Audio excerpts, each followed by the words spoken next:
What up, fam?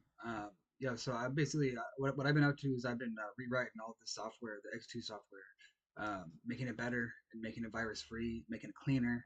And so here's an example of one of the things. This is the JCOP English, aka the SDA EMV chip writer by PAWS.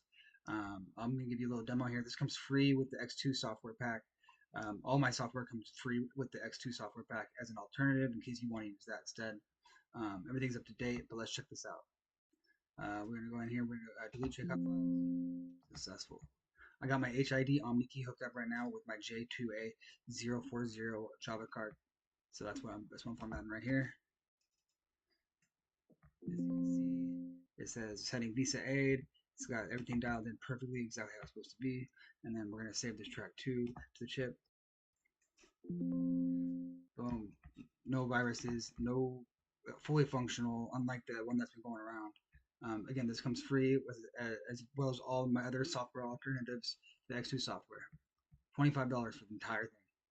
Everything's up to date, no viruses. Get at me.